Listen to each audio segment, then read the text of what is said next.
बोलो सतगुरुदेव की जय हो। एक काना कर्ण तपस्वी था। उसने 22 लाख वर्ष तक तप किया। फिर उसके लिए विमान आया लेने के लिए। अब चलो तुम याद किए धर्मराज दरबार में चलो।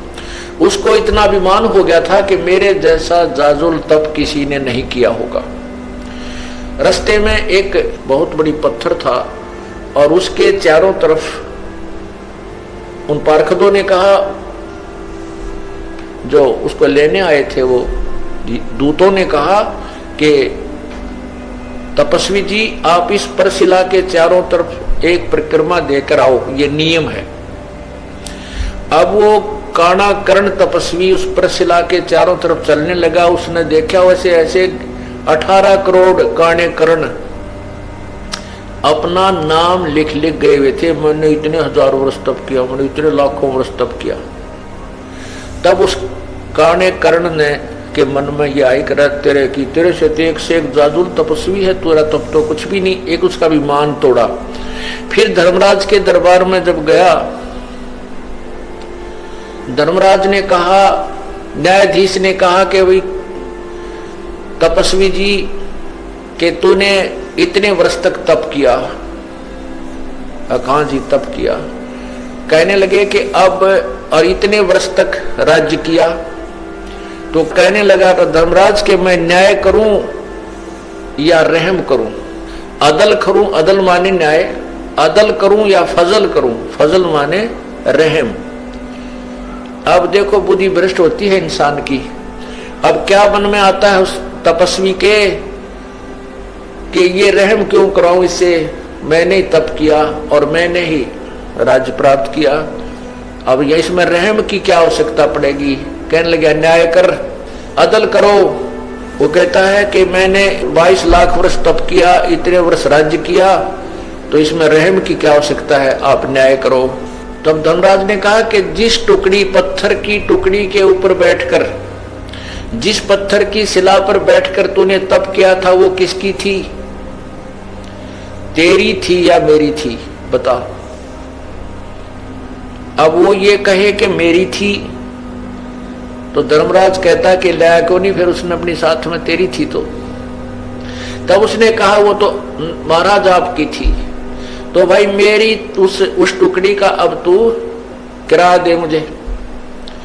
उस टुकड़ी को 22 लाख वर्ष तक अपने सिर पर रख, तब न्याय होगा। तब कहता है रहम करो, अब रहम करो। ने बोला रहम करूं तो मैंने अपने सिर पर रखनी पड़ेगी भाई, यह गलती मैं नहीं कर सकता।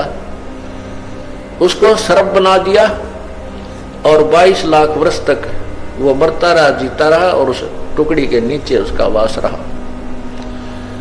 तो पुण्यात्माओं, ये तत्व ज्ञान हमें प्राप्त नहीं हुआ था। हम इन ऋषि महर्षियों को और तपस्वियों को, सिद्धों को, छोटे मोटे चमत्कार दिखाने वालों को एक परम संत मान बैठे थे।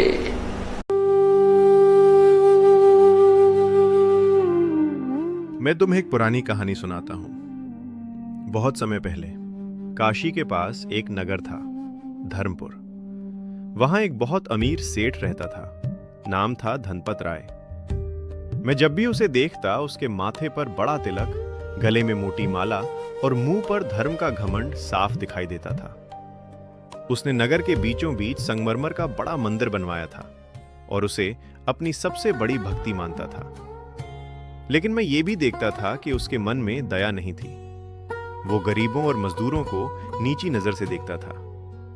उसे लगता था कि भगवान सिर्फ सोने चांदी और बड़े मंत्रों में ही रहते हैं। एक दिन हमारे नगर में एक फक्कड़ संत आए। लोग उन्हें संत सत्यकाम कहते थे। उनके पास न धन था न आश्रम। साधारण कपड़े, हाथ में लकड़ी का कमंडल और मुंह पर गहरी शांति। वे जहां बैठते वहीं कबीर साहिब की बातों को बहुत सरल भाषा में समझाते। सेठ धनपत राय ने अपने मंदिर की प्राण प्रतिष्ठा के लिए बड़ा भंडारा रखा। उसने सोचा कि अगर संत सत्यकाम आएंगे तो उसकी इज्जत और बढ़ेगी। इसलिए उसने उन्हें बुलवाया। जब संत आए, सेठ ने उन्हें सोने के सिंहासन पर बैठने को कहा। संत मुस्कुराए और बोले कि मुझे जमीन पर बैठना अच्छा लगता है। मैं ये देखकर समझ गया कि ये संत दिखावे से दूर हैं। भोजन का समय आया। चांदी की थाली में तरह तरह के पकवान परोसे गए। तभी दरवाजे पर एक गरीब मजदूर आ गया। उसके कपड़े गंदे थे और वो प्यास से कांप रहा था। उसने बस इतना कहा, पानी दे दो। सेठ को गुस्सा आ गया। उसने चिल्लाकर कहा कि इसे यहां से निकालो, इसकी परछाई से जगह अपवित्र हो जाएगी। ये सुनते ही संत सत्यकाम ने थाली को दूर कर दिया। उन्होंने अपने झोले से सूखी रोटी निकाली और मिट्टी के छोटे घड़े से पानी पीने लगे। सेठ को यह बुरा लगा। उसने कहा, आप मेरा भोजन क्यों नहीं खा रहे? तब संत ने बहुत शांत स्वर में एक सवाल किया। उन्होंने कहा, अगर सोने के कलश में जहर हो और मिट्टी के घड़े में अमृत, तो तुम क्या पियोगे?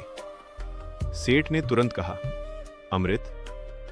तब संत ने उस मजदूर की ओर इशारा करके कहा, तुमने मिट्टी के घड़े को गंदा समझ लिया, लेकिन उसके भीतर अमृत है, और तुम अपने सोने जैसे अहंकार में जहर भरे बैठे हो। उन्होंने कहा, भगवान पत्थर में नहीं, हर इंसान के भीतर है। जब तक तू जीवित इंसान को नहीं पहचानेगा, तेरी पूजा व्यर्थ है। यह सुनते ही सेठ की आंखें खुल गईं। उसका सारा घमंड टूट गया। वो दौड़कर मजदूर के पास गया, खुद पानी पिलाया और भोजन कराया। उस दिन मैंने समझा कि सच्चा धर्म मंदिर में नहीं, इंसानियत में है। संत सत्यकाम साहिब बंदगी कहते हुए आगे बढ़ गए, लेकिन धर्मपुर को मानवता का ऐसा पाठ दे गए जो कोई कभी नहीं भूला। एक समय एक भक्त अपने गुरुजी के पास जाता था और गुरुजी सत्संग में सुनाया करते थे कि मौत विचारी बावड़े तन चाड़ा कर दिया कौन, तन मिट्टी में मिल जाएगा जो आटे में लोन। भक्ति करो भाई परमात्मा तो डर के रहो। तो ऐसे ज्ञान भी सुनाते थे, लेकिन हम परमात्मा के विचारों पर ध्यान 10% ही दे पाते हैं। 90% फिर भी अपनी ही सोच से चलते हैं। तो वो व्यक्ति आता था, गुरुदेव से चर्चा करता था, और उसके पास अच्छा पैसे वाला था, साहूकार था, धनी व्यक्ति था। गुरुजी के पास जाता था, 1 दर्जन केले, 2-4 किलो सेब, 2-4 किलो संतरे ये ले जाता था, और कभी कभी दूध भी ले जाता था। और भी श्रद्धालु आते थे, दूध ले आते थे, कोई फल लाता था गुरुजी के वहाँ आश्रम में। लेकिन गुरुजी पतले दुबले से थे, तो वो साहूकार सेठ जो धनी था वो कहता था, गुरुदेव आप फल आहार करा करो, दूध पिया करो। तो गुरुजी कहते थे, भाई मेरा खाया ना जाता, जिसा खाया जाता बेटा ले लेता हूं। तो शिष्य ने पूछा, क्या आपको कोई रोग है? गुरुदेव ने कहा, भाई शारीरिक रोग नहीं। आपको कोई चिंता है? कहा भाई मेरे को मानसिक चिंता बनी हुई है, टेंशन रहती है। तो शिष्य ने पूछा उस धनी ने कि क्या टेंशन है महाराज, जिस कारण से आप कुछ खा पी नहीं रहे हो? तो गुरुदेव ने कहा कि बेटा मुझे टेंशन है कि मेरी मृत्यु होएगी। तो शिष्य ने सोचा शायद निकट भविष्य में ही मृत्यु होने वाली होगी। तो कहा कि गुरुदेव आप कब शरीर छोड़ने वाले हो?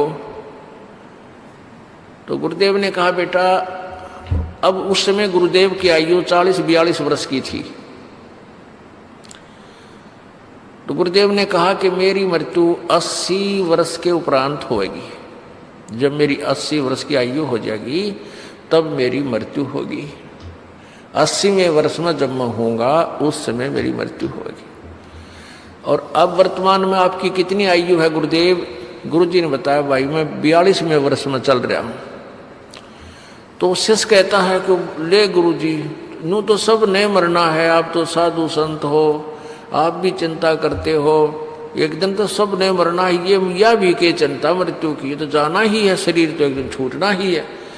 लग गया प्रवचन करने। गुरु जी बोला अच्छा भाई कोई बात ना, हाँ बेटा ऐसा ही है, मृत्यु तो होनी ही है एक दिन, पर क्या करूं, मुझे तो चिंता ज्यादा ही है।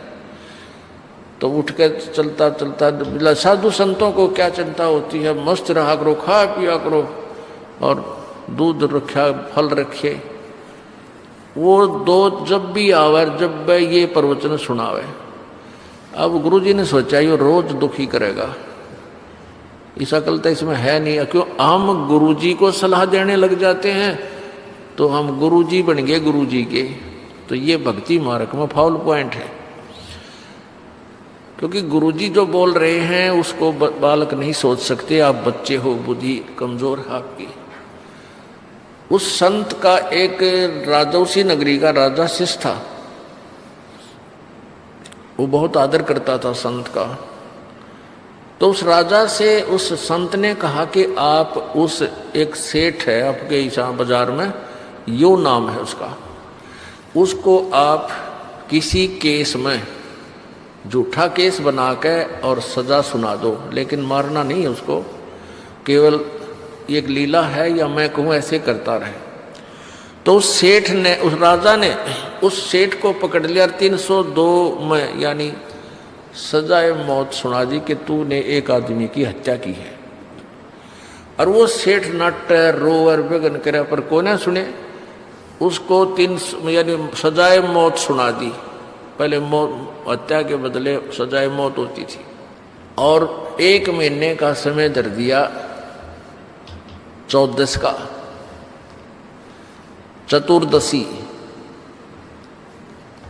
यानी किसी महीने की जो है ना चतुर्दशी को रख दिया, उस चतुर्दशी को इसको सूली तोड़ा जाएगा, फांसी। और गुरुजी ने ये कहा था कि जब इसको कहीं बंद करो कोठड़ी में, कैद में इसको रखो, तो इसके पास दूध के पात्र भरे हों, 5-4 किलो दूध रखा रहे, और सेब संतरे काजू किशमिश बहुत संख्या में इसके पास होने चाहिए। तो राजा ने अपने गुरुदेव के आदेश अनुसार जिस कोठड़ी में, जिस कैद में, जिस अलग से कमरे में उसको बंद कर रखा था, उसमें दूध और सेब संतरे नारे नारे अलग अलग टोकरियां में रखे, रोज ताजे बदल दे।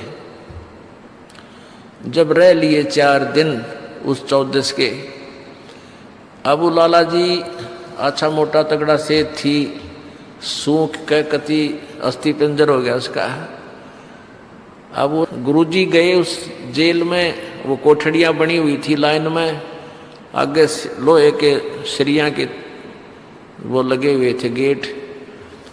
महाराज जी जा रहे हैं, उस सेठ ने पता लग गया कि तुम गुरुजी गए, आवाज लगाई गुरुजी गुरुजी, हे महाराज जी नमो नारायण, हे महाराज जी राम राम। महाराज जी को तो पता था बोल लगा, मैंने देखते आवाज लगा होगा, पता लग जाए कौन सी में फिट हो रहा है हमारा भगत। तो उसने गुरुजी ने ऐसे करके देखा, रे कौन है भाई, कौन है जो मुझे याद कर रहा है, बोल रहा है। कहने जी मैं वो आपका भगत है, फलाना राम है। गुरुजी ने जानते देखा, ने बोला भाई तू तो बहुत कमजोर हो गया बेटा, क्या बात होगी। कहने लगा जी मेरे को झूठे केस में फंसा रखा है, मैं भगवान की कसम खा के कहूँ मैंने कति मानस नहीं मार रखा, और मेरे को 14 को हे भगवान 4 दिन रह गए, मैंने सजा सुनावेंगे। महाराज जी बोले भाई रोट के मैं खाना खूना नहीं खाता, तो बहुत वीक हो गया रहे, ये सेब संतरे दूध खाया नहीं करे, तू बहुत कमजोर हो गया। अग महाराज जी मुंह की तरफ भी ना करा जाता, कति रुचि नहीं बनती, मन तो 14 दिखा है 14 से।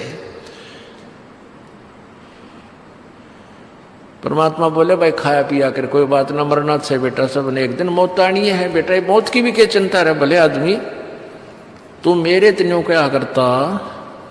महाराज जी खाओ पियो मौज करया करो, और मौत या तानी है सबकी, तो बेटा 14 तो सबकी आनी है, क्यों चिंता कर रहा तो। हे महाराज जी कति बचा लो मर गया कति छोटे बालक से। तब गुरुदेव ने कहा बेटा जैसे तुझे या 14 दिखाई देती है, और तेरे कलेजा बाहर ना रहा, ना ये खान ने दिल करता, ना कि मैं पीने को दिल करता। ऐसे ही मुझे 80 साल 80वां वर्ष दिखाई दे रहा है कि वो दिन आवेगा। इसलिए मैं अपने मालिक ने याद गणा करता हूँ, मुझे बकवाद अच्छी ना लगती। जैसे आज तुझे यहाँ कोई राग निकाल लो, चाहे फिल्म चला लो और चाहे कितना डांस कर लो, तेरी रुचि नहीं बन सकती। कहाँ जी नहीं बन सकती। जब राजा को बुलाया, छोड़ दे तो हमारा भगत है, यू गलती नहीं कर सकता। वो तो उनकी बतलाई हुई बात थी, राजा ने बरी कर दिया और चरण पकड़े परमात्मा बोले, ईब सुना क्या हाल है तेरा? अगजी कति ना तो 2 नंबर का काम करूँगा है और कद्दे भी मिलावट नहीं करूँगा, इतनी तो मैं गलती बहुत करूँ था। तो बेटा तेरे को सुधारना भी था, तू तो आवे था, चलो दान कर गया, उसके बदले धन दे देता भगवान। तू दूना माच रहा था और नरक में जाना था तुझे।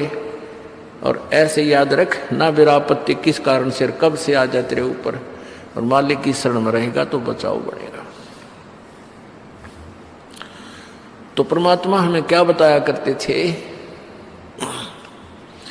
कबीरा ये तन जावेगा और सके तो ठाहर लाए, या सेवा कर सतगुरु की, एक सेवा कर सतगुरु की और गोविंद के गुण गाए।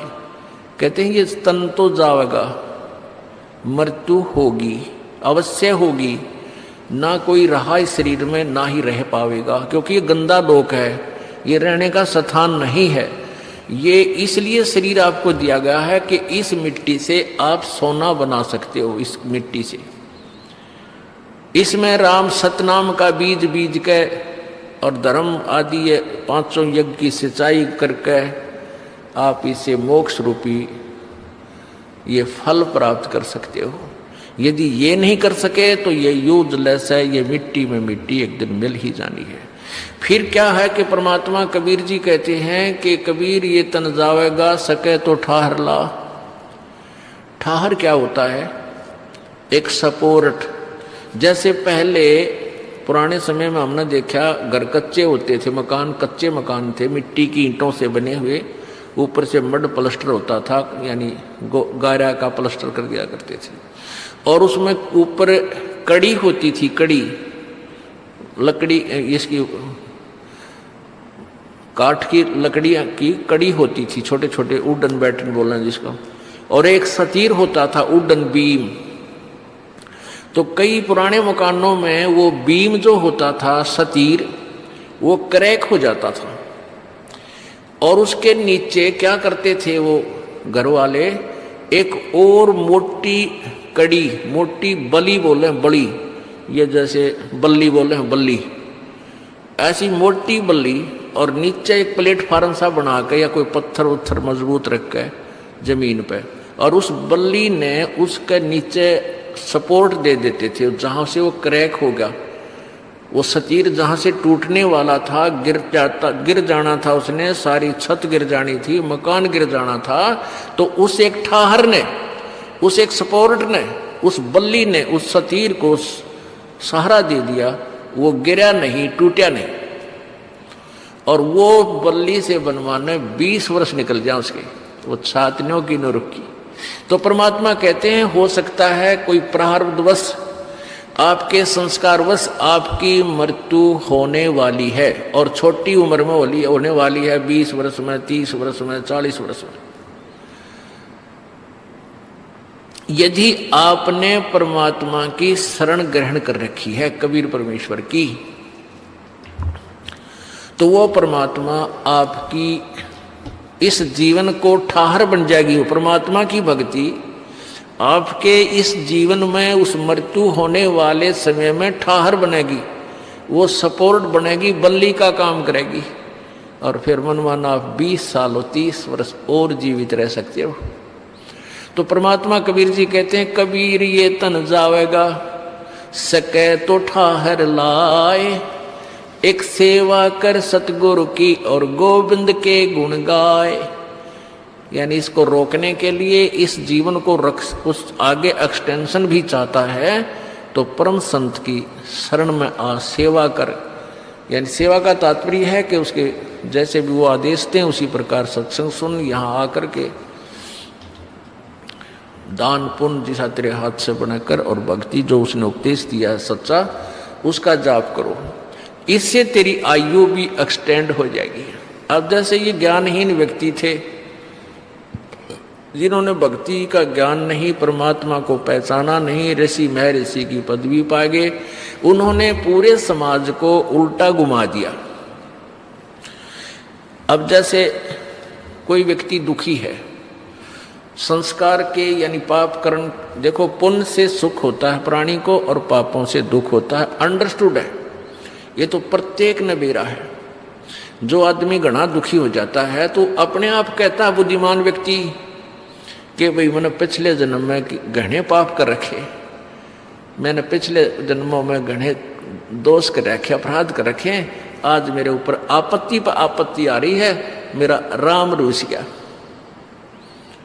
और जिसके सब सुख हैं, अच्छी व्यवस्था है, बच्चे भी ठीक हैं, पूरी संतान संपत्ति है, तो आम व्यक्ति भी नो क्या करें, भाई ये तो घना पुण्यकर्मी प्राणी है, यानी घने अच्छे कर्म कर रहा है पिछले जन्म।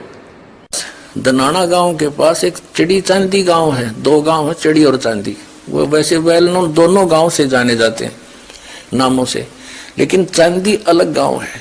उसमें ज्यादातर मुसलमान थे, तो मुसलमान पाकिस्तान जा रहे थे, तो मुसलमान तो चले गए, वो 2-3 दिन घरों में रहे थे, अपनी सुरक्षा करके चारों तरफ लठ ले खड़े रहे, कोई मार ना दे आके, घर से बाहर नहीं निकले। तो उन्होंने टट्टी पेशाब जो करे थे, वो एक जो टीन था घी का, घी डाला करते उसमें, वो टट्टी पेशाब उसमें डाल गए सारा और उसका लॉक ला दिया, और चलते समय वो निकल गए, वो तो चले गए जैसे तैसे। फिर आसपास के गांवों के लोग गए उसमें बचे हुए सामान को लूटने के लिए।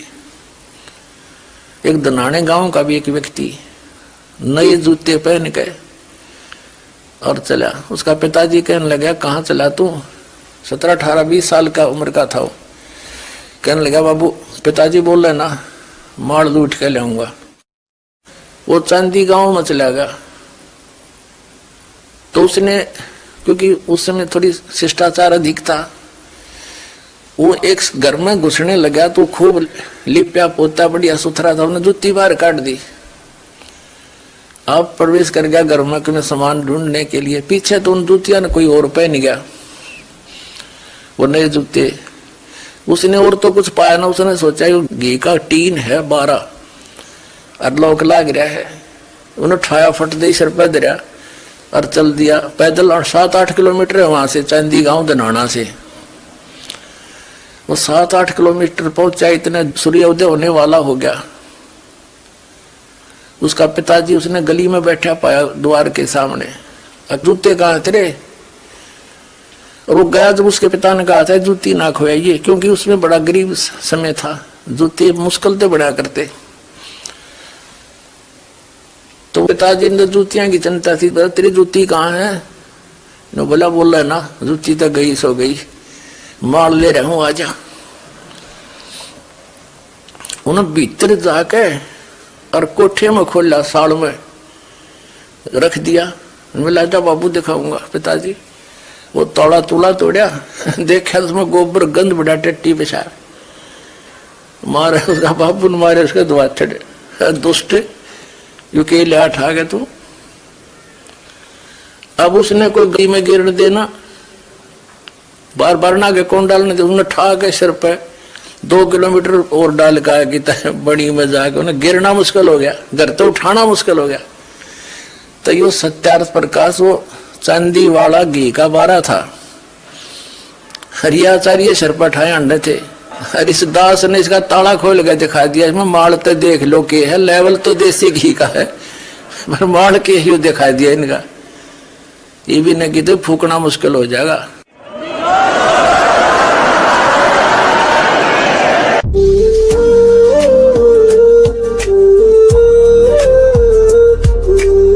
बोलो सतगुरुदेव की जय हो। परमात्मा कहते तुमने उस दरगाह का मैल नहीं देखा, धर्मराज के तिल तिल का लेखा, एक एक पाई का हिसाब आपने चुकाना पड़ता है।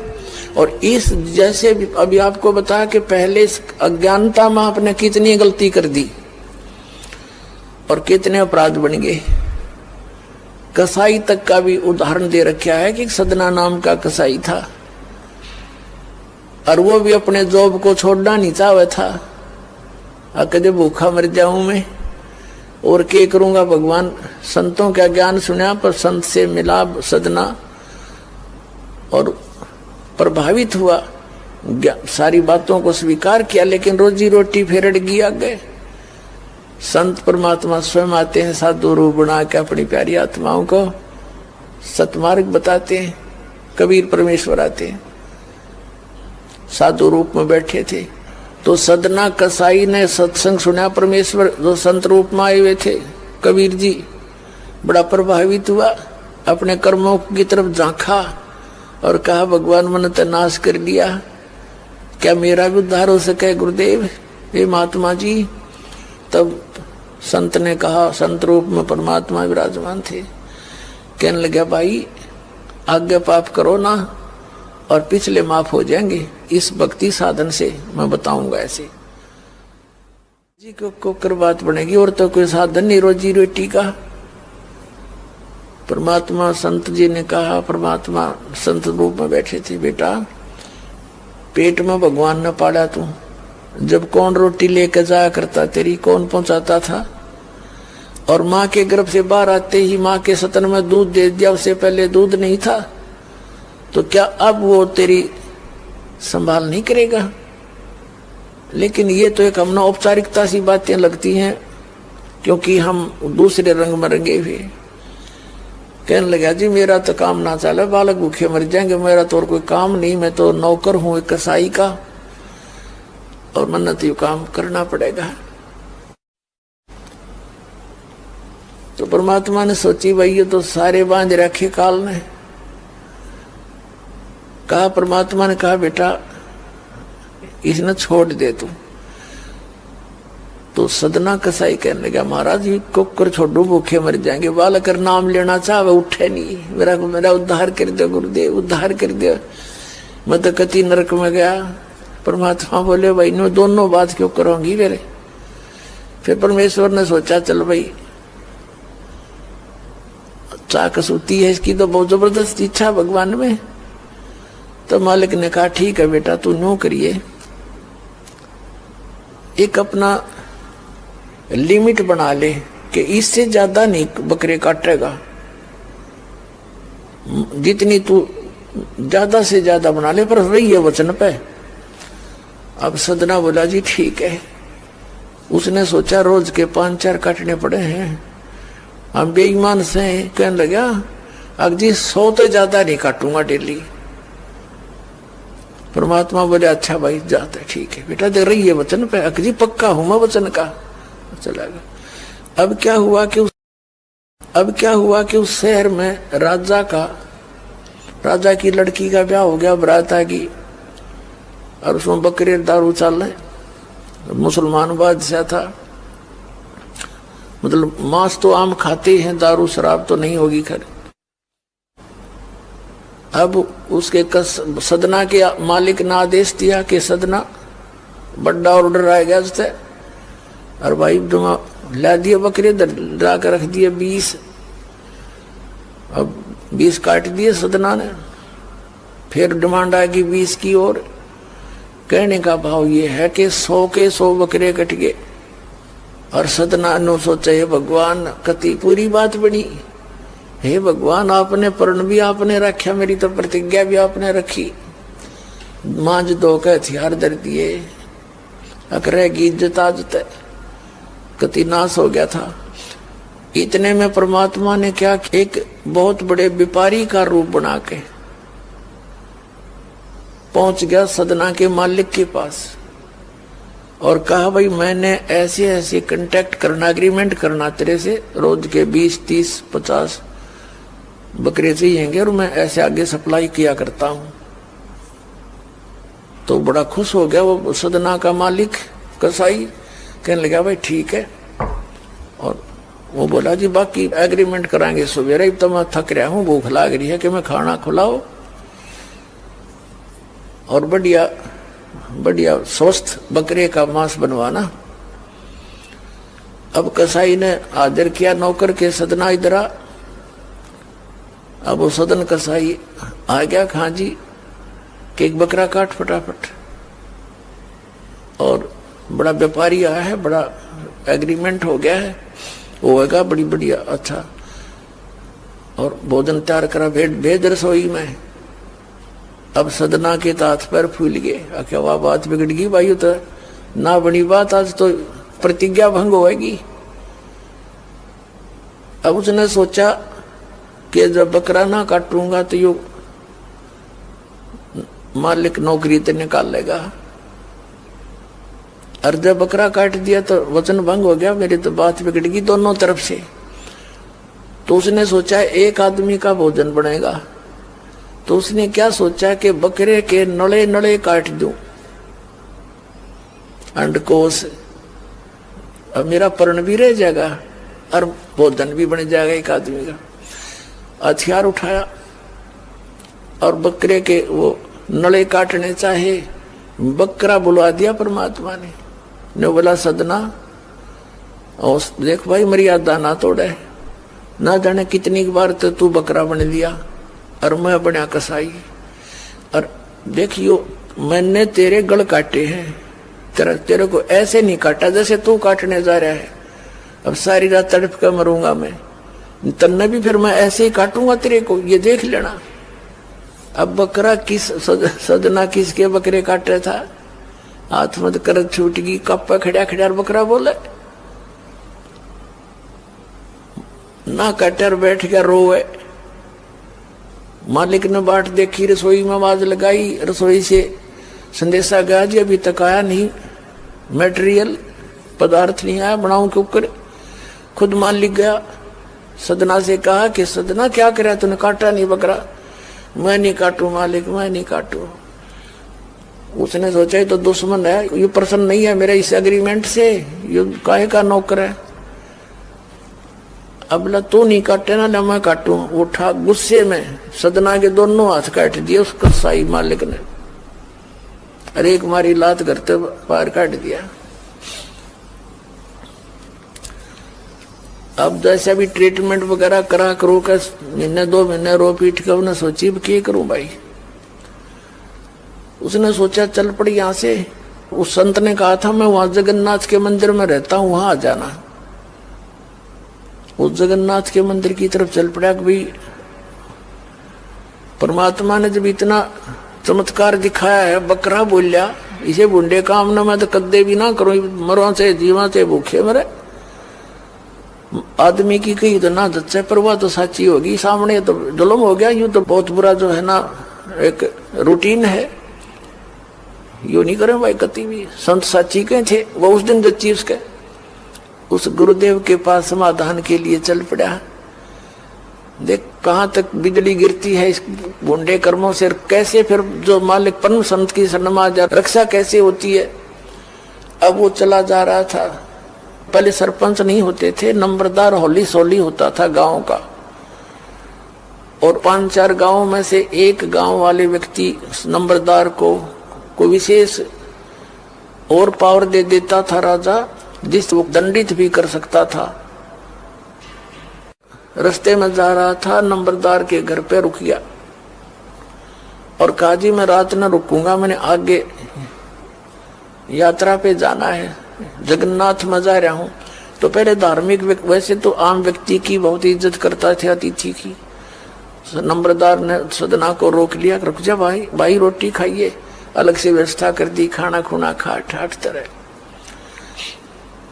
अब क्या हुआ कि उस नंबरदार की पत्नी जो थी वो बैड कैरेक्टर थी, उसने सदना के साथ दुर्व्यवहार करने की चेष्टा की। वह रोने लग गया, माई मत महा दुखी व्यक्ति हूँ, रात काटनी है, काटने दे तो काट दे, न मैं भी चला जाऊंगा। तो उसने फिर शोर मचा दिया, अपनी बेइज्जती समझ के लोग इकट्ठे हो गए, अक्यों मेरी इज्जत का गाक बने था, पकड़ लिया और वहीं उस शहर के अंदर, साथ में ही शहर था, वहां ले गए राजा था, वहां का नवाब था, उसके सामने उसको पेश किया गया, उसको सजा सुना दी कि इसको मीनार में चिन दो, भुगत कर मरे। इसको कितना नंबरदार ने इसको इज्जत से रखा और इसने धोखा किया, उसी के साथ पत्नी के साथ दुर्व्यवहार करने की चेष्टा की। और उसकी पत्नी ने गवाही दे दी, जी मेरे ऐसे ऐसे सतन पकड़ दिए इसने। अब मीनार के अंदर खड़ा करके मीनार चढ़वा दिया, बंद कर दिया। अकाब मर जाएगा चिल्ला चिल्ला के, रो पीट के। तब सदना ने अर्ज करी, है गुरुदेव मैं तो पापी आत्मा था, मुझे तो इससे बदतर मौत मार दो, लेकिन मुझे ये भगत कहे थे कि मंदिर में जावे ढेड और इसे इसके गुरु होंगे, और ऐसा करता था ऐसा करता था। दाता आपके नाम पर बट्टा लग गया, तो मैं तो नीच था, तो इससे भी बुरी मौत मार देते। दाता इस भक्ति की इज्जत रखियो मेरे मालिक। इतना ही कहा था, वो सारा मीनार फट गया और ईंटें उन सरपंच के सर में लगी। उसकी पत्नी के दोनों सतन कट के वहीं गिर गए, खून चल पड़ा। और जिन्होंने ये संदेश सुनाया था, अन्याय का फैसला सुनाया था, उनके सर में ईंट लगी जा जाके। और देखा इतना आवाज हुई, आसपास सब भागे आए, देखने आए, और सदना के दोनों हाथ पूरे हो गए, कटे हुए नहीं रहे। बोलो सतगुरुदेव।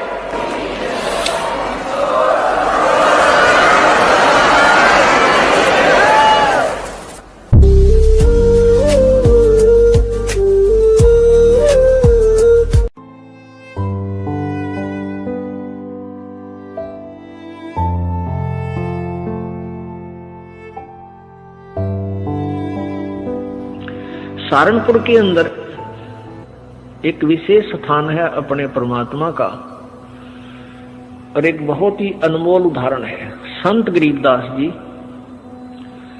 जिनको कबीर परमेश्वर प्राप्त हुए थे, मिले थे छुडानी गांव में। सतलोक से चलकर वो परमेश्वर आए थे। और गरीबदास जी गांव छुडानी, जिला झज्जर, हरियाणा, भारतवर्ष की भूमि पर सन 1717 में उनका जन्म हुआ था गरीबदास जी का। जब 10 वर्ष के हो चुके थे, वो गौओं के पाली गवाले थे खेतों में, वहां परमेश्वर आकर मिले थे। उसके बाद परमात्मा ने उनको साक्षात्कार कराया और अपना सतलोक दिखाया, जहां परमेश्वर रहते हैं, जहां से हम बिछुड़कर आए हुए हैं। तो आगे चल के गरीबदास जी ने परमात्मा कबीर जी की महिमा कलम तोड़ आंखों देखा हाल पूरा लिखा हुआ है, जिसको ग्रंथ सदग्रंथ साहिब हम बोलते हैं, जिनका ये पाठ चल रहा था 3 दिन उस अमरवाणी का। तो गरीबदास जी द्वारा लिखवाई गई वो वाणी है। तो गरीबदास जी का एक शिष्य था, भूमड़ सैनी नाम का एक भक्त, सहारनपुर का, कहीं अपनी रिश्तेदारी में गया हुआ था। वहां गरीबदास जी सत्संग कर रहे थे। उस पुण्यात्मा ने सत्संग सुन लिया और गरीबदास जी से उपदेश ले लिया। फिर वो छुडानी जाने लग गए, जहां गरीबदास जी प्रत्येक पूर्णवासी को सत्संग किया करते थे। अब वो धीरे धीरे इतने प्रभावित हो गए, वो भूमड़ भक्त सैनी, के प्रतिदिन ना प्रति महीना सहारनपुर से चलकर छुडानी आने लग गए। पहले तो धीरे धीरे ज्ञान होता है, फिर इतनी श्रद्धा बन गई कि सहारनपुर से चलकर गांव छुडानी, जिला झज्जर में वो प्रत्येक महीना आते।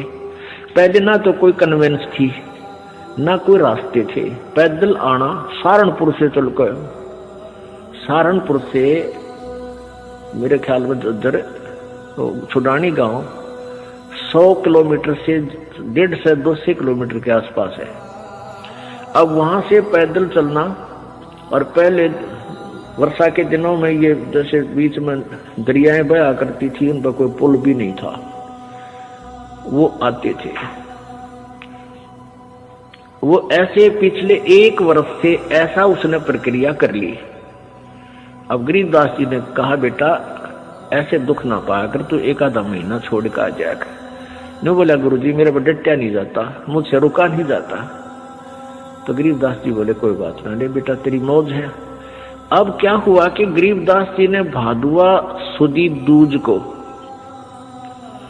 शरीर छोड़ना था, उससे पहले उस भगत से कह दिया, बेटा अब तू यहां मत आना, ये मेरा ऑर्डर है, आज के बाद यहां नहीं आएगा। अब भूमड़ रोने लग गया, भूमड़ भगत रोने लग गया, काफी रोता रहा कि गुरुजी ने ये बड़ा आदेश किया, क्या बात है, मेरे से कोई त्रुटि बन गई, कोई गलती होगी मेरे से। परमात्मा गरीबदास जी बोले, बेटा क्यों रो रहा है?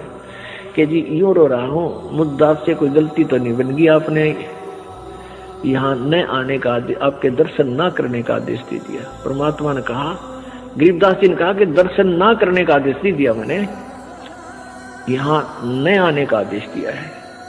मैं तेरे पास वहीं आऊंगा बेटा। बालक मैंने शादी कर दी, 4 लड़के थे, 2 लड़की गरीबदास जी के पास संतान थी। लड़कियों ने शादी नहीं करवाई, ब्याह नहीं करवाया था, वो आजीवन ब्रह्मचारी रही थी अपनी भक्ति की। 4 बच्चों का ब्याह कर दिया। अब मैं फ्री हूं बेटा, वहां आऊंगा तेरे पास, और तेरा बाग है बताते हैं, अच्छा कहाँ जी आपकी दया है, आपकी कृपा से तो सब कुछ हो रहा है। तो भाई उस बाग में मेरी एक झोपड़ी डाल दिए बेटा, मैं भी अपना भजन करूंगा और तेरे को सेवा दर्शन हो जाएंगे। तो बड़ा खुश होया और वापस चला गया। अब इंतजार कर रहा है, गुरुजी आए नहीं। उधर क्या हुआ, गरीबदास जी ने वो शरीर छोड़ दिया भादवा सुदी दूज को, सन 1778 में। तो 6 महीने हो गए, भूमड़ वहां रोए जैसे धर्मदास जी रोया करते तरफ में, और इतना बुरा हाल हो गया, हे भगवान क्या हो गया। और उधर से उसका बाग सूख गया,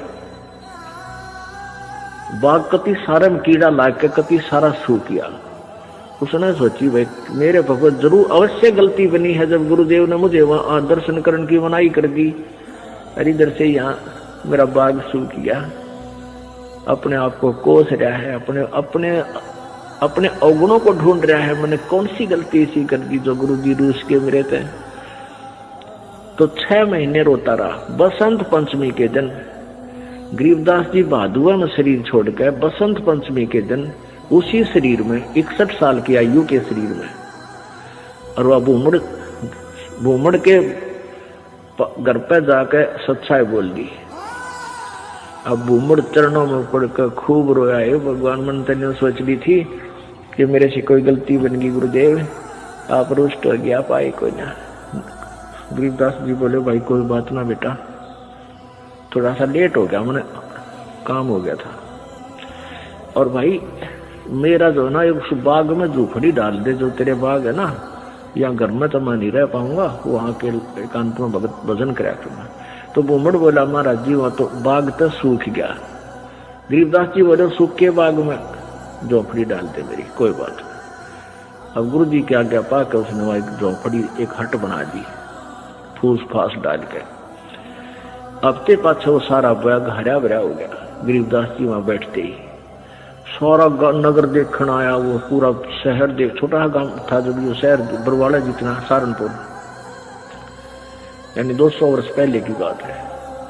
तो सारा गांव नगर देखना यार, बहुत से उस चमत्कार से भाई भूमड़ कहे मेरे ये गुरुजी हैं जिनकी मैं रोज महिमा गाया करता था, ये बड़े सिद्धि युक्त हैं, बड़े पहुंचे हुए महात्मा हैं।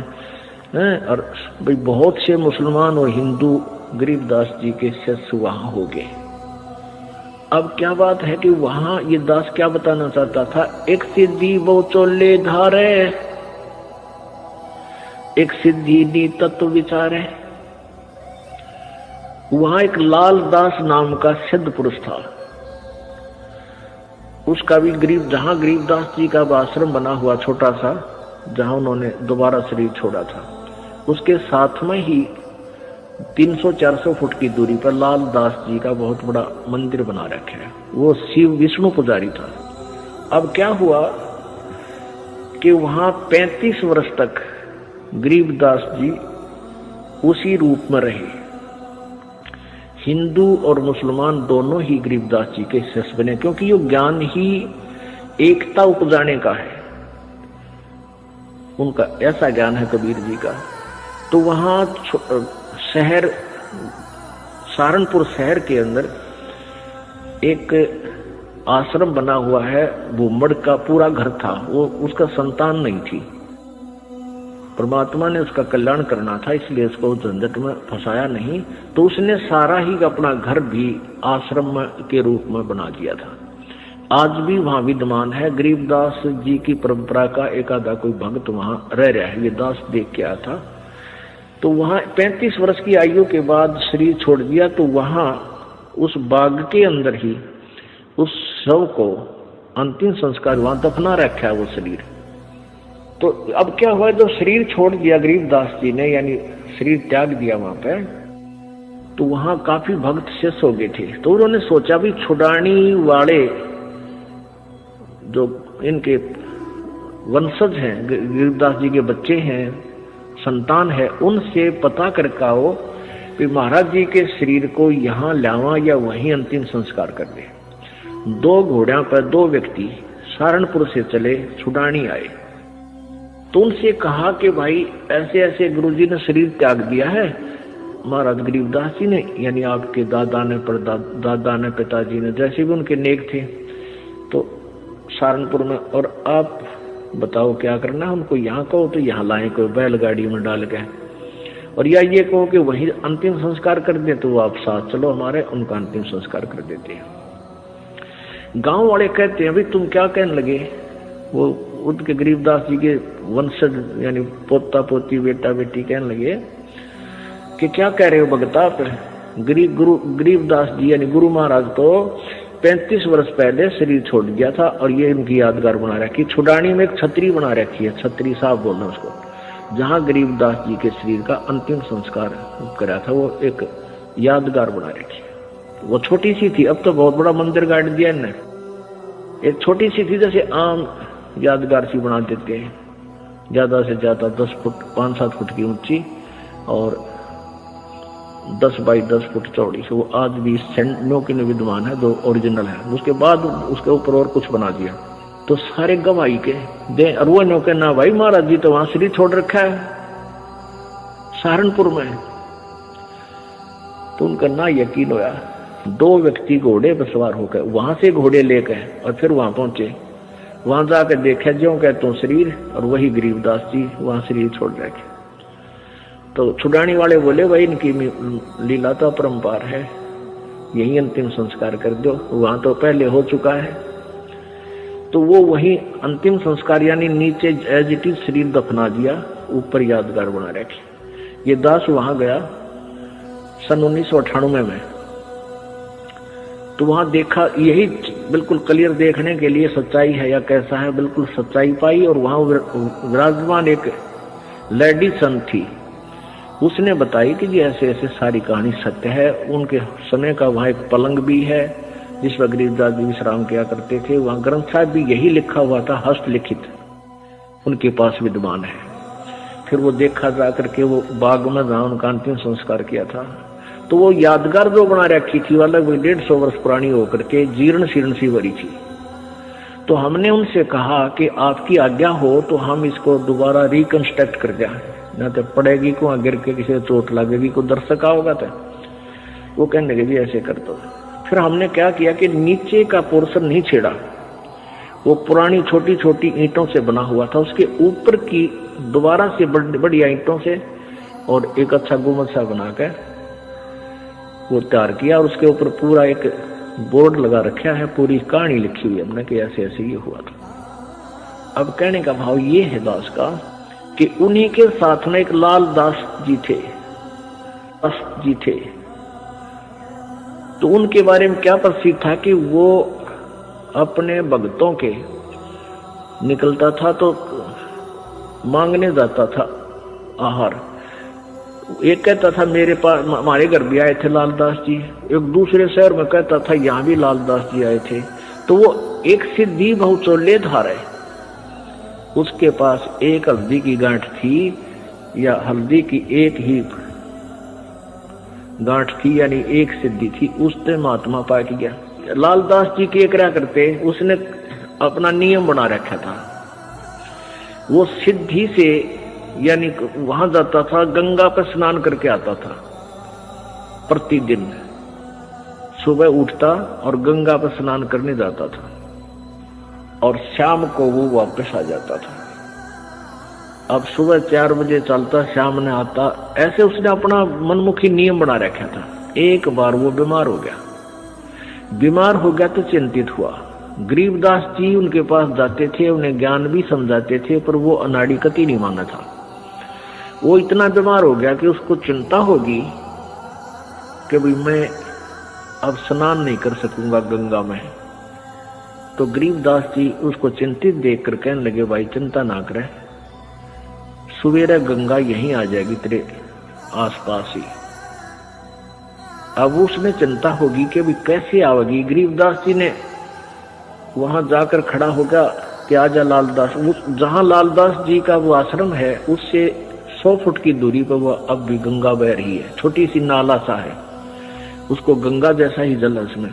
तो गरीबदास जी ने ऐसे इशारा कर दिया, थोड़ी सी दूरी से नीचे से अपने आप एक झरना सा फूटा और पानी बहने लग गया। अब लालदास जी सोचने लगे कि भाई क्या पता यो वही गंगा है या दूसरी। वो नहा तो लिया उस दिन, क्यों उसका तो प्रण बना ले, फिर उसको चिंता होगी। उसको चिंता होगी कि गरीबदास ने मुझे बहका दिया हो और नहाने के लिए अपनी सिद्धि तो यहीं से को जल निकाल दिया हो। एक उसका चेला था लालदास जी का, वो गंगा पर स्नान करके आया था उस दिन, और उसकी धोती रहेगी उधर एक लोटा उस गंगा में बह गया, उस ओरिजिनल गंगा में, हरिद्वार में। वो वहां आया, वो कहने लगा, गरीबदास जी बैठे, लालदास जी बैठे थे। लालदास बोला, रे कई दिन आया, अगली गंगा नहान गया था। अच्छा भाई, और ठीक? हाँ ठीक हो जी। और कहने लगा, जी एक लोटा भी रह गया मेरा, गंगा में बह गया। अरे एक धोती बह गई वहीं पर, तेज धारा थी। गरीबदास जी बोले, भाई यहाँ तेरी धोती और लोटा इस गंगा में पड़े हैं, यहाँ ये वही गंगा है जो वहां तू नहा का है। अब लालदास जी ने सोचा, भाई जय इसके धोती लोटा यहाँ पा गए तो सचमुच यह वाह गंगा है। दोनों तीनों उठ कर गए, वो धोती लोटा वही, लोटा धोती उड़द पुड़द होकर वहीं पड़े, उन पे साथ में गांठ कर, वैसे कच्चा ही गांठ था। वो लोटा उठाया, उस पर नाम था उस भगत का, नाम खुदवा रखा था उसने। ने बोला, महाराज जी तो सचमुच वाह गंगा में तो हरिद्वार नहा था, वहां खूब गुम हुए थे, ये पाए यहाँ पर। तब उस लालदास का पेटा भरा, इतना उसकी मृत्यु का निकट आ गया। मालिक की वाणी उसने संभाली कोई ना। तो पुण्यात्माओं, इस तरह हम कहाँ विचलित थे। और संत सब कूप है, केते सरिता नीरी, दादू अगम अपारे है, ये दरिया सत्य कबीरी। ईश्वरीय शक्ति से युक्त बहुत से संत आपको मिलेंगे। अब जैसे कुछ तो कुआ टाइप समझ लो, कुआ इतना ही काम कर सके, आपके पीने का काम चला दे, पानी का, पीने का नथिंग, और फिर इसके उससे ज्यादा नहीं। और एक जरीता नीर, और संत सब कूप हैं, केते जरीता नीर, दादू अगम अपार है, ये दरिया सत्य कबीर। और दूसरे जरीता नीर, जरीता माने झरने से निकला हुआ छोटा मोटा नाला। और कबीर परमात्मा को दरिया समझो कि दरिया में नदी से कितना इतना पानी प्रयोग, जल प्रयोग करो, चाहे नहर भी निकाल लो और पशु भी नहा धो लो, उसमें सिंचाई भी कर लो, तो भी जल अंत नहीं होता। यानी पूर्ण समृद्ध है कबीर जी।